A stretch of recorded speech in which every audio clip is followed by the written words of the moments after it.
So, good night, evening, ladies and gentlemen. Welcome to tonight's episode of the Paranormal Encyclopedia, when we are going to be talking about our most dangerous topic ever, ninja. As you can see, I'm here joined by a genuine ninja master right now.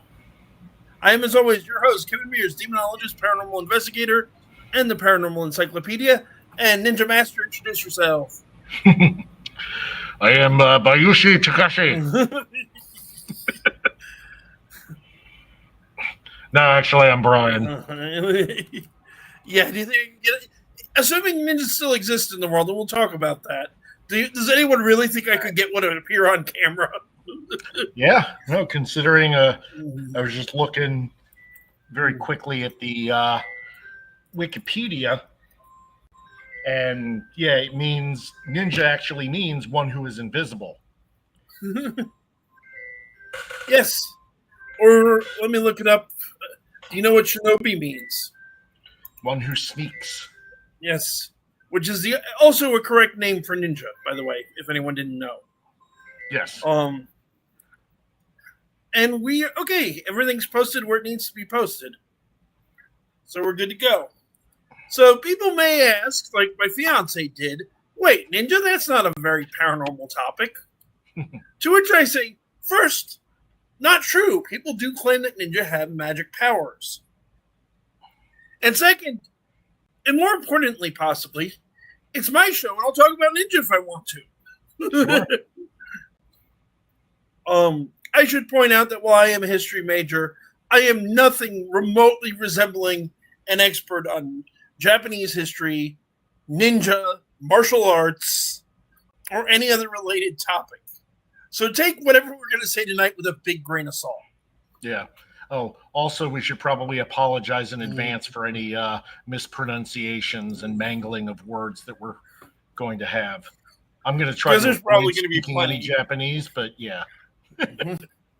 Yeah. I would also recommend, if anyone is interested in someone who has a little more chops talking about ninja, there is a wonderful channel called The Metatron, who's an Italian guy who's lived in Japan, taught Japanese language, and he's an actual historian. He knows a lot more about this than I do. And he's at least one of the sources I went to try to get at least a little bit of an idea of what I was talking about. Because let's face it, ninja are cool. They're interesting. And people have really weird ideas about them. I've been hearing ever since at least high school. How about you, Brian? I mean, you're a kid of my age. You had to have run into the ninja craze that hit the United States in the 80s and 90s. Oh, absolutely. I was part of it. Yeah, I watched movies about ninja. I watched, G.I. Joe and thought Storm Shadow and Snake Eyes were really awesome and cool. And yeah, me and my brother used to put, ski masks on our faces and run around pretending to be ninjas. So, I was right there with everybody else. I wasn't as big into it as other people I know. I mean, I had one friend who got really into the whole idea. But for me, I'm not going to lie and say I didn't get into it at all. Storm Shadow and Snake Eyes are legitimately cool, and I will fight anyone who disagrees. I am a kid of the G.I. Joe era. I enjoyed Teenage Mutant Ninja Turtles. Didn't get into the movies so much. But there's also piles of books on ninja philosophy and ninja martial arts. Oh yeah, I didn't know anything about real ninjas. My belief in ninjas came purely from Hollywood and popular, bullshit. So it was only much later that I started learning things about the actual history and the origins and the truth of what ninjas actually would be or are versus the Hollywood version. And so much of what people think of as ninja is entirely a product of Hollywood. Yeah. I will say one thing as a matter of proper pronunciation, because I know this much is true. It is ninja. There is no such thing as ninjas. If you say ninja, you are wrong, objectively wrong. The plural of ninja is still ninja.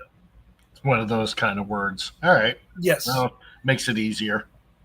An acquaintance of mine actually is an English language teacher in Japan. And whenever he gets somebody saying ninjas, he makes them do the banana song except the ninja. Wow. But on the other hand, I think one of the most interesting things I've always found about, and I put in the title, correct me if I'm wrong, Brian, or anyone else listening, is it me or are ninja like the world's first people that cosplay as cats? They're supposed to be deadly. They're supposed to move completely silently. I mean, they're trying to be cats. Ambush hunters. Yeah, I don't know that they ever consciously went in that direction, but yeah, I mean they could definitely. There's some cat overlap. I mean, if I was going to think of an animal to emblemize what people think of as the ninja, it would definitely be a cat, not a turtle. As much as I love Teenage Mutant Ninja Turtles. No, that is true. Yeah, if the ninja had a spirit animal, it would be a cat. The other thing is the interesting thing in terms of history, and probably one of the biggest misconceptions people have about ninja. Let's see if you can guess what I'm thinking. What is the single skill most associated with ninja that isn't actually part of ninja training? Ninjutsu? Not true, but you're right in what you mean. Yeah, the hand-to-hand combat and deadly weapon training and all that stuff. Ninjutsu properly is ninja training. Okay. So it isn't really accurate to say it's not part of ninja training, because it is ninja training. But you are entirely correct. It is not a combat art. It was never meant to be a combat art. That isn't to say there weren't ninja who knew how to fight. There absolutely were. We know that there were samurai that were also ninja. But this notion that there's a special martial art that you learn as a ninja, or there are these secret weapons that only ninja use, is ridiculous. Yeah. Well, I mean, most of the weapons that we associate with ninja started out as farming implements that were just drafted into service as weapons because they weren't carrying swords like samurai, or the ones that were peasants weren't. Well, specifically what you run into there, because I've done a little research on this even outside of the show, is in Okinawa, a lot of Okinawan history, it was illegal for peasants to carry a weapon. Right. There was also periods in mainland Japanese history where it was illegal to carry a weapon outside of warfare unless you remember the samurai caste. Which is very much why, like, nunchucks, which are not a great weapon, came out of flails. You know, tonfa come out of a handle and things like that. Where this whole idea of taking farming, because I need to defend myself. Yeah. Particularly after the Warring States period ends and banditry and the samurai stop being a proper army and start becoming a little more shady. But I can't carry a sword. But I can take this thing that isn't a sword and learn how to fight with it. Yeah. But the thing to realize about ninja, this is crucial to understanding everything else, is they're spies. Yeah. Their entire job is espionage. Carrying anything that immediately identifies you as a ninja defeats the concept of espionage. It's like walking around with a name tag that says, "I'm a spy, ask me how." You're going to get arrested and locked up for being a spy. So they may, some of them carried weapons. If they knew how, if they were samurai, if they were in a position where they could safely do so without being called out. So a number of them, particularly in some of the later periods, what happens is they actually start working as police forces and bodyguards. So certainly as a police force, they're likely to carry some kind of weapon. And as a bodyguard, one of the things I've heard at least suggested that they would do as bodyguards is they'd keep that invisibility concept, but work in the shogun's or the daimyo's palace. Yeah. And so you'd have this, you have this guy pruning the hedges, and somebody attacks the castle, and all of a sudden those hedge clippers are a deadly weapon. Because they could hide in plain sight and use farm implements as effective weapons. But it's still, again, it's that idea they're not supposed to be seen. They don't. People don't walk up to you and say, "I'm a ninja." we might, for people that don't know, a lot of people know this factoid now, but how the sort of popular image of the ninja sort of was created from no theater. You know the whole story? Yeah, for the most part, because they were meant to be invisible. In the theater tradition, it's a very minimalist kind of theater, obviously, as befits Japan.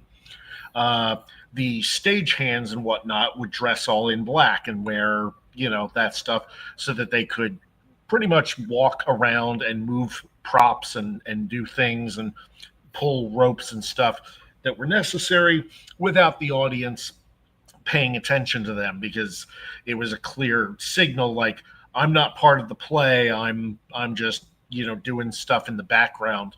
So ignore me. So somebody along the way came up with the brilliant idea. Oh, well, when the assassin or whatever shows up, the ninja shows up, how about it's just like one of the tech crew that suddenly comes out of the woodwork and, attacks or kills, the guy in the play, and the audience will freak out. They won't ever see it coming. And that kind of became a tradition. And give the devil his due. It is a really clever idea, especially the first few times it's done. People aren't used to it. It's a brilliant storytelling technique. Oh, yeah. Yeah. It's like if your armchair suddenly attacked you. Yeah. Which is another thing I think it's worth pointing out. Aside from the fact that no ninja didn't train specifically in combat as part of ninja training, it would probably be inaccurate to say that they never served as assassins. It wasn't their regular job. No. No, pretty much in all of history, no military force has ever needed a dedicated assassin. The idea, again, is kind of silly. Because, killing the warring lord would screw things up a bit, but somebody else is going to take over and the battle's going to keep going. You haven't really changed much.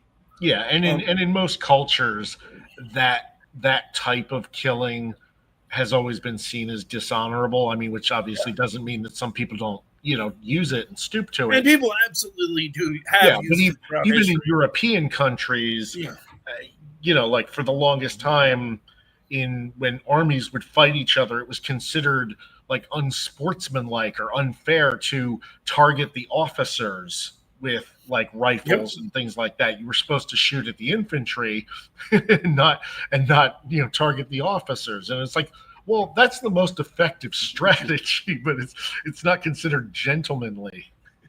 Well, there's also the idea, as I understand it, was that the officers were supposed to be the noblemen, the genteel, where the average soldier is the rank and file, and you need the well-born and well-bred man to keep the rabble in line.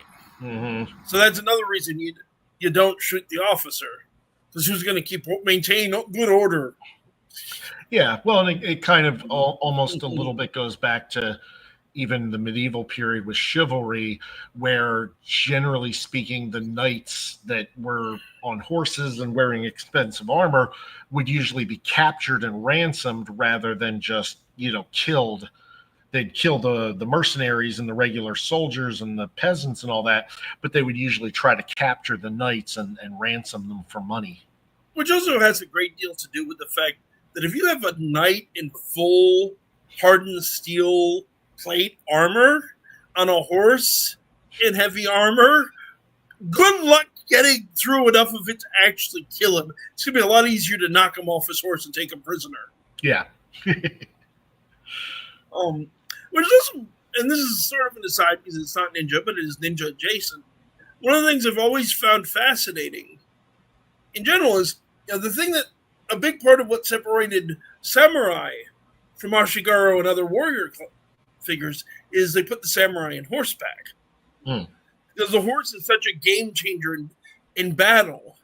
Yeah. But what's particularly interesting to me is Japan did something that only one other major culture I'm aware of ever had the sense to do, which would be something the Mongols did, which is they put the samurai on horseback and then handed them a bow. Because the original purpose of the samurai were actually mounted archers. The Parthians back in the Roman age were rather famous for that as well, for having the horseback archery. Did they fire while riding? Yes. In fact, there's a famous maneuver that became nowadays we call it the parting shot. Back in the ancient period, it was called the Parthian shot, because what they were trained to do was while they were retreating, they would turn around on the horse and still be firing arrows behind them at the force that was, trying to chase them.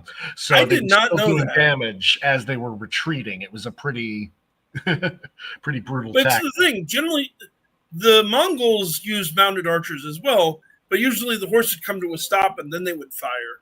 Where with the samurai, they trained and their bows were designed to be fired from a moving horse. Yeah. Which, again, it's a massive changer in the nature of combat to suddenly be moving and attacking at range. You're running at me with your footmen, and I'm 100 yards back shooting arrows at them. This is not a good place to be for a footman. Yeah.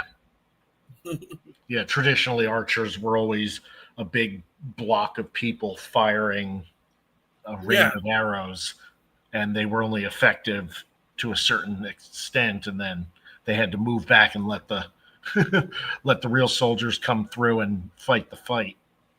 So that's another part that's interesting to me as well with the history versus myth is the relationship between samurai and ninja, and how many people fundamentally misunderstand that relationship. Because one thing I've been told for a long time that's, as far as I can see, untrue, is that the samurai were created in response to the existence of ninja. And that's a very anime fictional view of the subject.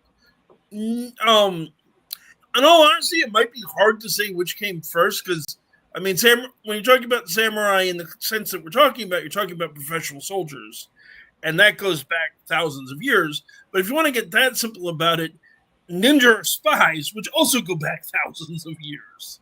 Yeah. The unique maybe as a formal caste in the society, that would be where you would start recognizing the samurai as distinct from just soldiers. True, but the ninja never really had that. Yeah, they aren't a distinct thing because officially they don't exist.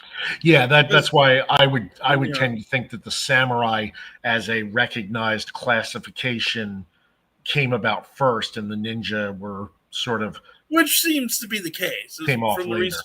What research I've done would suggest that you're right. Because what it comes down to is a lot early Japanese military philosophy is very Chinese for obvious reasons. And being Chinese in origin, it's heavily influenced by Sun Tzu's The Art of War, which makes a big deal about the importance of intelligence, because frankly, anyone who knows anything about military engagements knows battles are won and lost on information. Yes. There's thousands of examples throughout the history of warfare of battles being lost because the intelligence was bad. Yeah. But the problem you have is samurai spent their lives dedicated to learning the bow and the sword and the spear and horseback and some artistic things and things like that. Where being a spy takes a very specific set of skills. that not all of them dedicated themselves to. Some did. And that's another common misconception. Samurai and ninja were not at odds with each other. They both worked together to serve a specific purpose. One's the fighters, one's the guys that sneak behind enemy lines and find out where the fortifications are, where the holes in those fortifications are, where the officers are. They find the information that the army then needs to be able to launch a successful attack. Yeah. There were samurai that were members of ninja clans. We know, there's historical records of this. Certainly, there are also historical records. I wish I can remember, and if I can remember or find it in a future date, I'll link it in the description. But there's a Japanese historian who managed to translate one of the surviving ninja training manuals. Oh, I think that's mentioned in the Wikipedia article. Could be. I'll check. I'll check after we finish the show. Yeah, that might be an easy way to find the link that you're looking for. But what's also particularly interesting, at least to me, is so he translated, he published it, but he also tacked on to the end another manual he found, which was basically samurai countermeasures for ninja. And if certain things would happen around your lord's manor, and you thought it might be a ninja, you just start firing arrows into the dark and see what if you hit somebody, things like that. And more elaborate plans using various techniques to trying to flush them out. It's kind of humorous, at least to me. Here's how to sneak up and spy on people, and that's the other thing I want to get into in a second. But also, here's how to catch them.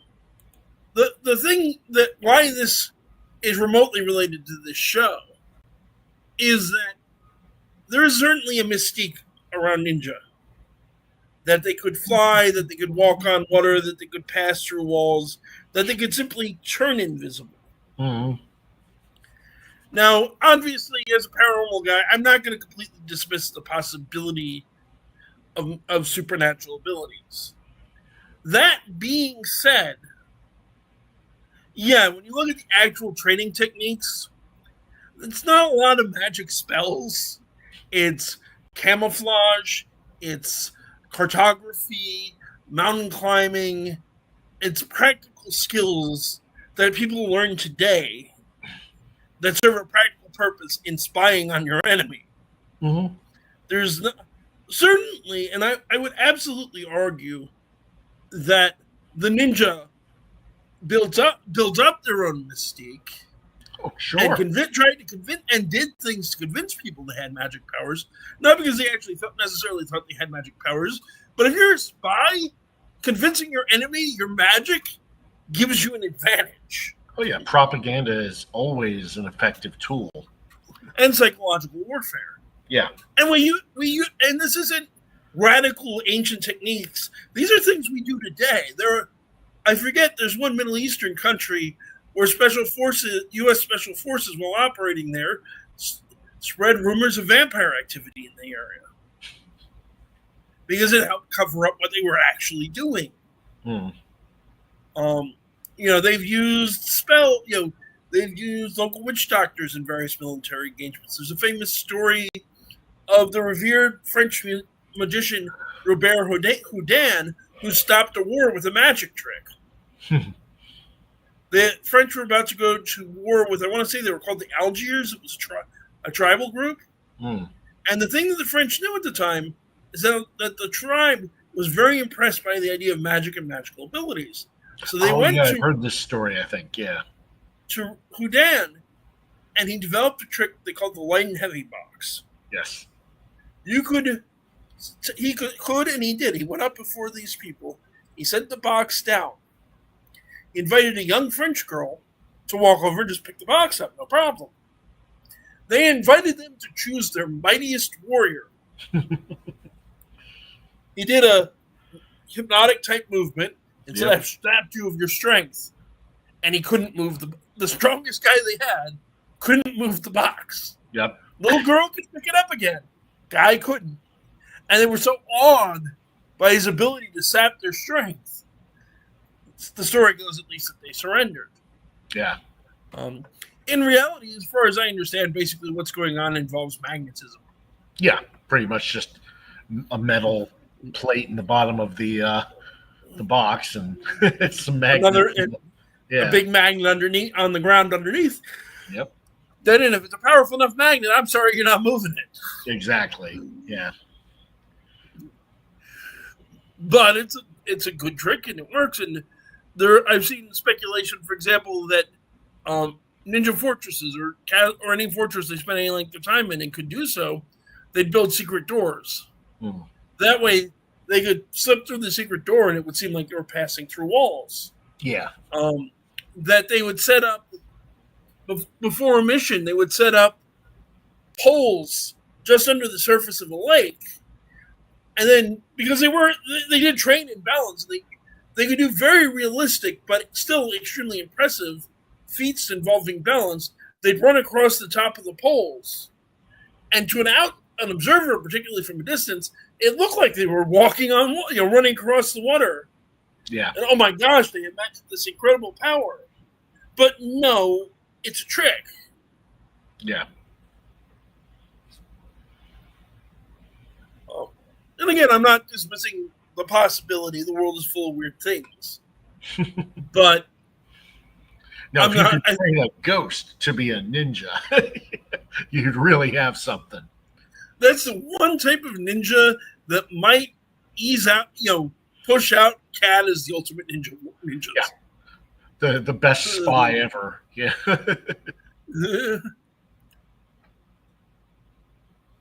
don't know if anybody's ever done that as a short story, but I do seem to remember there's a role-playing game called Spook Show about playing ghosts that are acting as spies.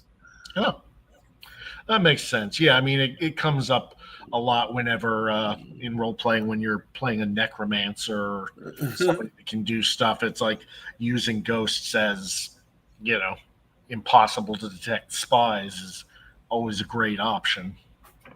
Okay, I'm curious. I'm not saying it's true or not.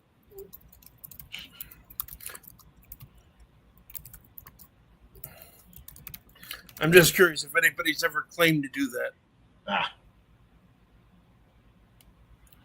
Because again, you don't have to believe in ghosts to use that people believing in ghosts against them.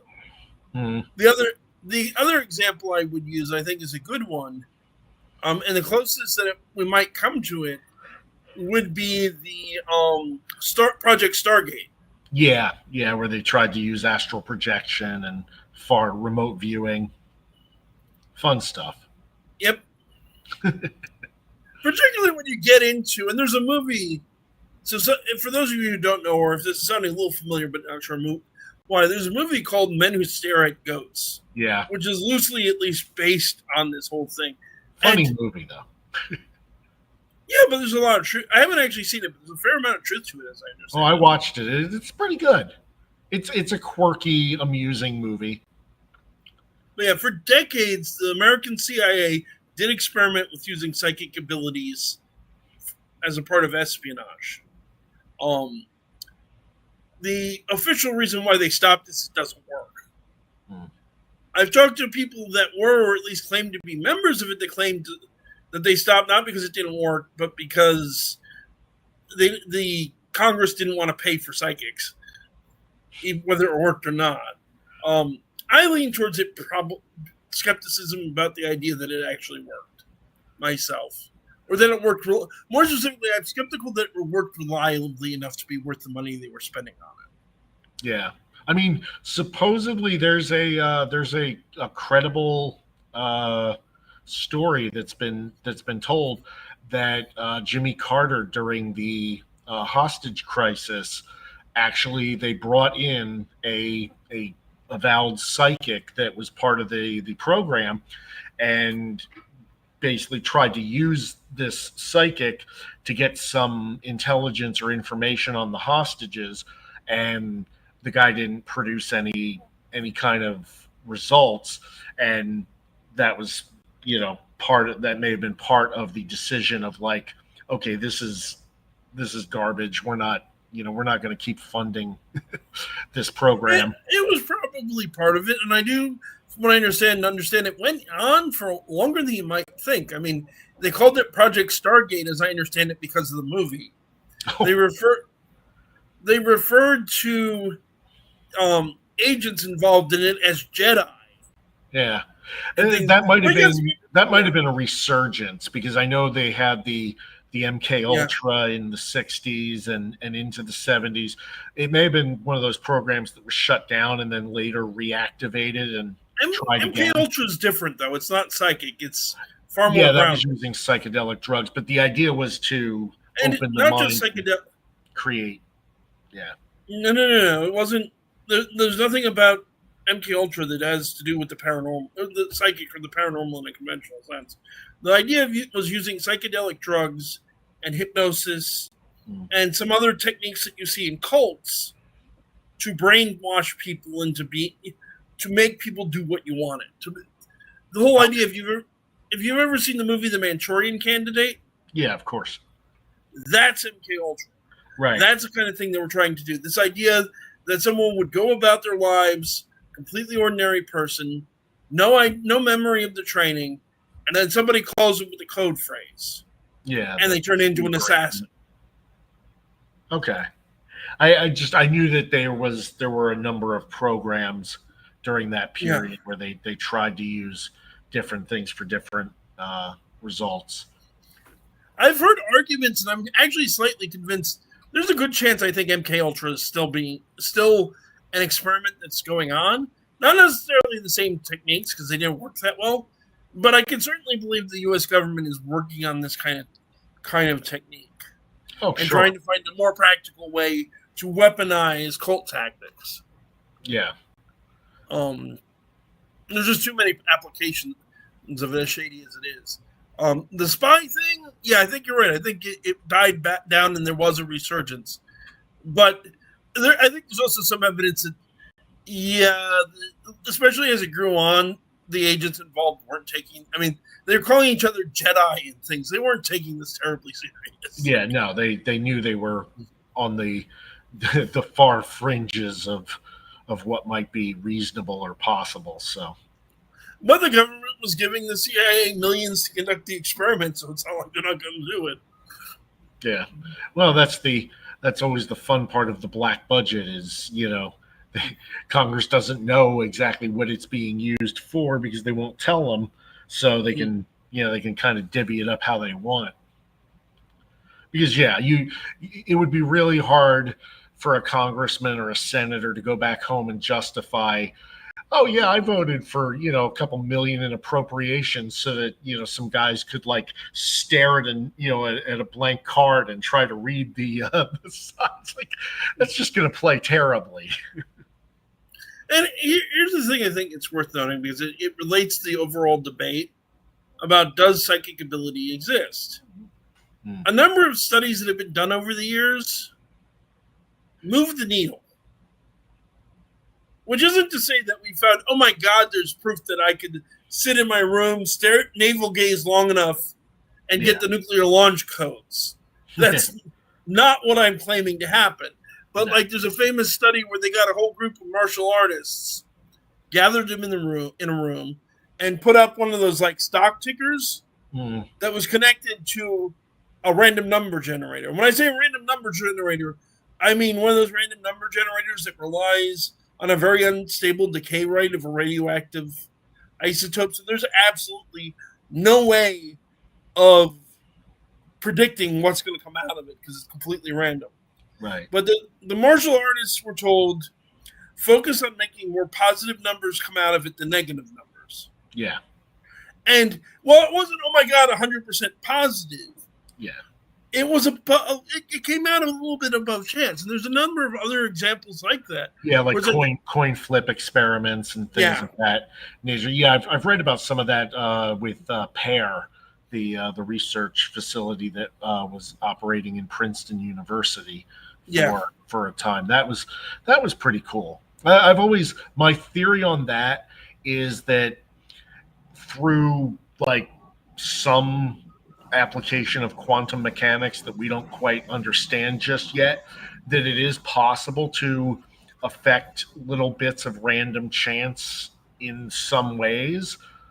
But yeah, it's something that would have to be like seriously developed and refined before you could make something reliable out of it. If you could. Yeah, if you even can. And for people who argue that these studies are badly designed, some of them were, not all of them were. And there is the reality of, I'm making an argument that they've produced an interesting result. I'm not making an argument that they've proven the existence of psychic abilities. Yeah, no, it's just something that's like statistically significant. It's enough of a deviation to be noteworthy. And there's also the reality of it, of that, when they've gone and tried to reproduce the studies, often they get vastly different results even with the same people.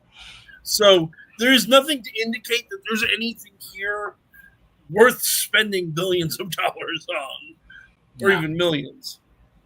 Just that it's a really, really interesting field that parapsychology, which it gets a bad rep, but there are actual academic journals and people taking this fairly seriously, having sober, rational discussions of, okay, this study shows a little bit of an anomaly, let's dig a little deeper. Do I think it's going to produce spectacular results? No, but it's interesting. Yeah, and I think the more that we're able to delve into like some of the quantum theory and quantum mechanics aspect of it, I think that's where a lot of the answer is going to end up coming from with some of the more paranormal elements that we occasionally see in our world. Is there's probably some explanation, but it's down there and it's weird and it's not predictable, so it comes to us as these odd, random, unusual things. I'm very hesitant to talk about the possible connection between the paranormal and quantum mechanics, because I am the first guy to admit I know almost nothing about quantum mechanics. And I don't know a lot. I've read a couple of books, but I've read one or two, but not enough to comment on it. And I know way too many paranormal people like myself that demonstrate a little knowledge is a dangerous thing when it comes to quantum mechanics. And because they'll go on at length about, this is proof that ghosts are possible. This is proof that telekinesis is possible, telepathy and remote viewing, all these other things. It's like, you kind of need to prove that it's happening before you speculate about how it's happening. Yeah, I mean, and really, it's like, sure, you could make an argument that almost anything is theoretically possible. It's just, is it practical? Is it ever documented to have happened? Yeah, and does it happen reliably? Because you know what? Hypothetically speaking, if some guy was born who just woke up one morning and knew the exact grand prize Mega Billions jackpot numbers and won one time and never got them again, it's kind of cool, but what are you going to do with that? If it's not reproducible or in any way predictable, it's more or less useless. It is essentially just a fluke, which is what coincidence, weird crap, quantum stuff. I wouldn't mind getting like an actual quantum physicist on here to talk about quantum physics on a level that neither of us is up to talking about it on. Because aside from its connection to the paranormal, it's just a fascinating topic. It would be cool, and we could throw out our wild, ridiculous theories and watch him shoot them down and explain carefully why we're wrong. Yeah, exactly. I absolutely assume that if I go into any wild theories, I'm almost certainly wrong. Which is why I don't like to do that speculation. It's like, I don't know enough about quantum mechanics to not sound like an idiot, so I'd rather not sound like an idiot. Yep. And I think that's fair. If you don't know, it's better not to speak. Particularly, and this is a common problem in, say, politics. Not wanting to get it too political at the moment, but there's a concept called Dunning-Kruger effect. Oh, yes. Which is when you know a little bit about a subject, And that small amount of knowledge makes you think you're an expert. Yeah. Happens And a lot. it happens. Some of the obvious examples are in politics, and especially people talking about politics. Mm-hmm. You know, the guy who watches one speech by Harris or Trump, because both sides do this. One side's a little more guilty of it than the other, in my opinion, but both sides engage. They watch one Harris speech or one Trump speech about a very complex issue like the Middle East crisis going on right now. Mm. And now they know everything there is to know about the Middle East crisis. Yep. It's like, even if you ask the person giving the speech, they tell you barely scratched. They only barely got into what's going on. You're not in it. You need to do more research. Oh, yeah. Yeah, there's, that's been kind of a long-running joke now on the internet about the internet is how quickly, as soon as some new, topic becomes a political hot button, suddenly you have all of these self-proclaimed experts that seem to know more than the people that have actually studied and work in the field and are trying to tell you what's actually happening. And it's common in every field. I mean, I've run into it many times in the paranormal community where you get, I've been doing this 30 years. I've scratched the surface, barely. But you get a guy who comes around who's been doing it for a week, who thinks he's the next Abraham von Helsing or some shit. And it's like, dude, no. It's a pity. Very early in the channel, I had a funny discussion with the one guy who tried to do that to me. And he's like, I've been in this for 7 years, which is the equivalent of having a master's degree. I'm looking at him and like, bitch, please? Yeah. What is it? If 7 years field experience gives you a master's degree, what does the 20-some I had by then make me? A double doctorate? Yeah. Not that I would ever claim to be that kind of expert on the subject. Yeah. Yeah, no, there's the difference. I mean, their real world experience in something counts for a lot. Yeah. And so does book, academic learning. Having both is even better. But none of those avenues are foolproof. You can always, you can have the most gifted neurosurgeon on the planet can still find himself surprised by a complication that, he didn't see arising during a surgery or something. It's like medical science in general is full of, wait a minute, why the hell is it like that? Yeah. It's like, you never really, the smart people know that you never stop learning. See, it's the interesting paradox with people of high intelligence in my experience. Some of the smartest people you'll ever meet are also very humble in a lot of ways, because they're the first ones to tell you how much they don't know. Mm-hmm. It's the first sign of wisdom. There is, I gotta tell you honestly, there's a degree of arrogance that goes with it too, of people, especially people very intelligent who've just reached an important milestone. Like once you've finally gotten an actual PhD. That's a lot of work. That's something worthy of, you deserve a degree of respect for. But you need to realize you're not the greatest thing since Newton or whatever crazy, It's like, slow down a second, think it through. Yeah, I think it just generally, it's a matter of personality. You have the people, you have a type of person that is always going to overestimate their abilities. True. And then you have the people that are always going to underestimate their own abilities. But I would say, at least in my experience, the more intelligent people tend to be more realistic about their abilities in their chosen field.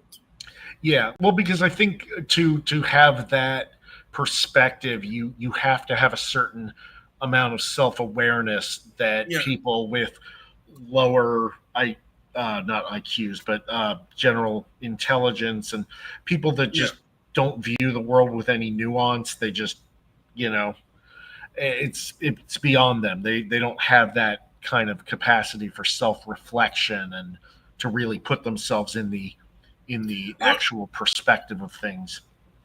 I will say, while education is an important part of it, there is an element of raw intellectual power. I avoid, just like you wanted to avoid there, talking about IQ, because IQ is not a reliable measure of intelligence. Yeah, no, it's been pretty well debunked at this point. We just haven't gotten anything that really replaces it. There isn't. It's a problem. There isn't one because there's more than one type of intelligence. Yeah, and that's the thing is people always want a standard to measure by, so they're always going to gravitate toward something that puts a label something on concrete. things. Like IQ gives you a number. Yeah, it gives you a nice number that you can compare to other numbers, and that makes it easy. A perfect example of the difference that directly relates to the paranormal, if not ninja, is a famous stage magician that managed to convince a lot of people that he was a psychic by the name of Uri Geller. Ah, yeah. Who, if you don't know who I'm talking about, is famous for bending spoons with the power of his mind. No, actually, he did it with the power of his hands.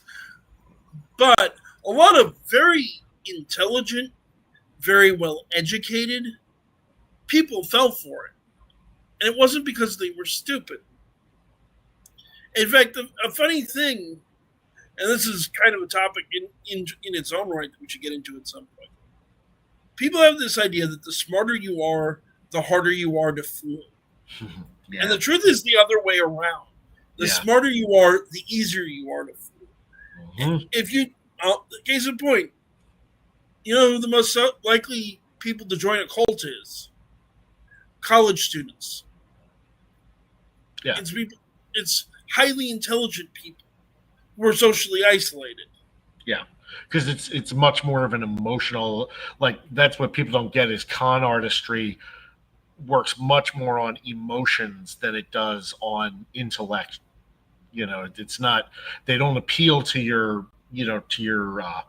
thought process or critical thinking. They appeal to your emotional reaction to things and desires. And first and foremost, they appeal to your ego. Yes. Which is what I meant when I said earlier that highly intelligent people tend to be a little arrogant. And it's what makes them perfect targets, is you play up to their view of how intelligent they are. That's a big reason cults do so well. It's a big reason conspiracy theories do well, even among the well-educated. Maybe even especially among the well-educated. Because it's this idea of, like, conspiracy is a perfect example of it. Everybody thinks they know what happened on 9/11. But here's the truth that some people just aren't smart enough to figure out. Here's the truth of vaccines. The scientists are hiding from you. And it feels this egotistical, I'm smarter than you mindset. Everybody loves the ability to feel superior to other people about something, especially if you don't have much else in your life that you're real happy about. And also you run into with cults. A lot of the times, what will happen is this phenomenon called love bombing. You show up to the meeting, everybody's really nice, everybody's very welcoming, everybody wants to know all about you. Mm-hmm. Which is not in itself unhealthy. You meet a bunch of neat people, you're an interesting person. That can happen. But predatory groups take advantage of it. And if you're college students are a perfect target because you have somebody young, intelligent, but now they've moved away from home. All of their high school friends are gone. Their parents are gone. They don't have a social support structure anymore. And now all of a sudden they've met all these really nice, welcoming people that invite them in, say, hey, come over, have dinner with us after the meeting, and things like that. And they appeal to what that person lacks. And good Lord, are we off topic? Yeah, we wandered far afield. I don't know how we bring that back to ninjas, but the cult of the ninja. I will add an interesting factoid about something that people tend to think isn't a ninja thing, but actually kind of is. That came up at our game earlier today, in fact, because of your character.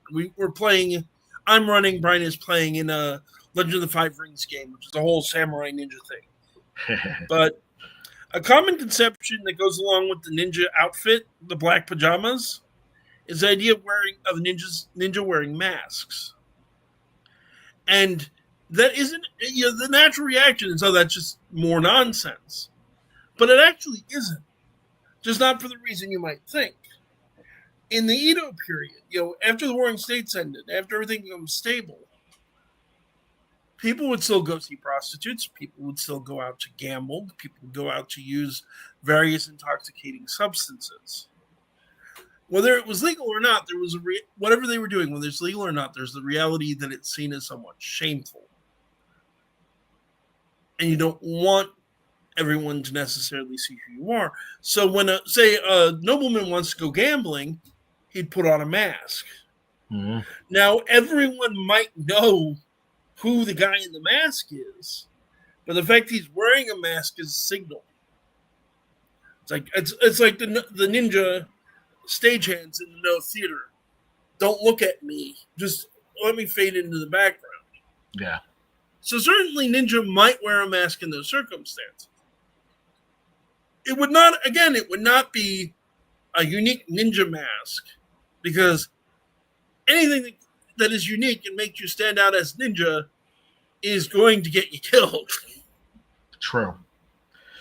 I mean, there's some reasonable idea that if you're sneaking into somewhere that you might possibly be recognized and you want the ability to be able to come back, even if you were spotted wearing, a covering over your face and head, well, now you become this anonymous figure that even if people see and point out and you run away, you can come back in your normal guise and they don't go, oh, there's that guy that was sneaking around the other night. They have no idea who that guy was, and you can come back as the gardener or, whatever Which is true. But I think sneaking in a disguise of some kind is probably going to work better than just wearing a mask. Because the idea with concealment is blending in more than disappearing. Yeah.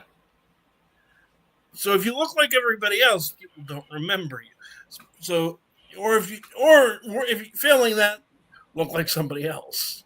Yeah. If you're a young, skinny man, throw in some pillows, put on a fake beard, look like somebody you aren't. So when they go around town looking for the ninja that's snuck into the castle, you're a young beardless boy, teenager. There's no way you're the old man with the giant beard that they spotted. Yeah. Which again gets back to real espionage. And a lot of times, even easier ways to do things is to just belong. I mean, I'm certain ninja were more than happy to bribe people. It's like, you work in the castle. Give me information about what's going on, and I will pay you. Sure. It's the easiest way to do it. Yeah. Go in as one of the servants, scout the place out, leave. Look like you know what you're doing and you belong there. But yeah, bribing for information, that's the easiest way.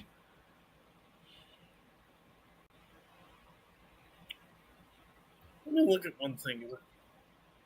Do we have any viewers or? We've had people popping in and out, but mostly none. Okay. This, I guess, wasn't as popular a topic as I hoped. Oh well. We're almost near the end of the night, and we're in the last 6 minutes. Yeah. So we might as well just talk about what we're going to talk about next week and wrap up. Okay. So next week we have a very seasonal topic, because of course we're going to talk about somebody whose holiday is right around the corner, except it isn't, because we're going to revisit the topic of St. Patrick. Yeah, we kind of missed our opportunity to do a topical thing on him a couple months ago. I did one a few years. I did a show about St. Patrick a few years ago, close to St. Patrick's Day. So this time we're going to just do it now because we want to. For those of you particularly for anyone who's listening who only knows the story of him driving to the Snakes out of Ireland, there is so much weird things going on with that guy. Yeah. And I don't even think the snake thing is true. There's a whole bunch we can say about that, but we're going to save it till next week. Yeah, we'll get into a whole discussion of that. Although, yes, I would agree. I don't think the snake thing is true. Although one of the popular explanations for the snake thing is also not true. Yeah. Because people have speculated that since snakes were a symbol of the Druids, it's actually a euphemism for mass murdering the Druids. Yeah. Which there's no evidence that happened. I'm not saying that the Catholics were great to the indigenous Celtic people, but that we'll get into that. We'll get into the reasons we can be pretty sure that's not true. Yeah, there's a lot of fun. There's a lot of fun topics to explore there. Oh yeah. All right. Well, we're also going to be working on getting guests for the weeks after that. I think coming up on a week after Patrick, on a week that we don't have a guest, I want to get it into like a deep dive in demonic possession. Oh yeah, because I've wanted to cover that with you because like I said, it's just such a rich, interesting topic, and you know so many people get it wrong.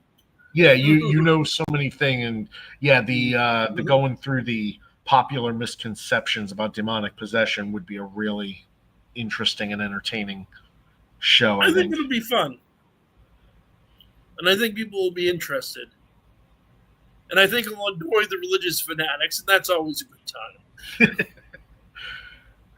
But we're going to wrap it up for tonight, folks. I want to thank everybody who's popped in and out. I want to thank anybody who listens to me in the future.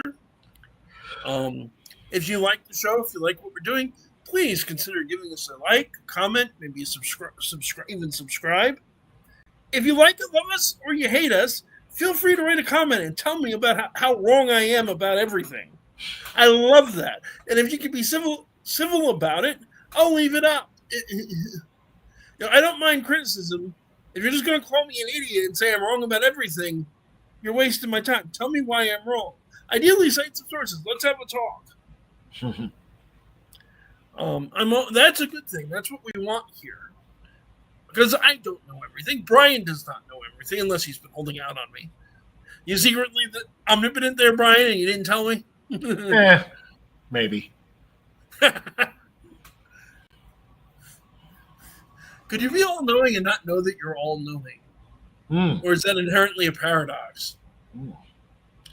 Be interesting. Does when knowing everything include knowing you know everything? Yeah. What if you were all-knowing, but you forgot, But then you're not all-knowing anymore. It's all in there somewhere. I just can't recall it all. But at any rate, we have many things to discuss in the future. Because I think that there's some things that, with the idea of omnipotence, that might make an interesting topic. Or omniscience. Omnipotence is all powerful. Omniscience is all knowing. Yeah. Well, I'm kind of the opinion if you know everything, you probably can do everything too. I mean, yeah, we could certainly how to do everything. We could certainly have a big discussion about like God, capital G and small G, and be interesting. That would really piss off the conservatives. And I'm laid back enough to do it. Yeah. But I think, we're going to wrap it up for tonight. Thank you again so much for listening to us, ladies and gentlemen. This is Kevin Mears, the Paranormal Encyclopedia, saying have a good night. And Ryan McKinley saying keep your fangs sharp. Good night and God bless everybody. We'll see you at 8 o'clock p.m. Eastern Standard Time or Eastern Daylight Time or whatever the heck they're calling it this week. Next Sunday, the 25th, when we will be talking St. Patrick. Good night, everybody. There we go. End stream. And we are done.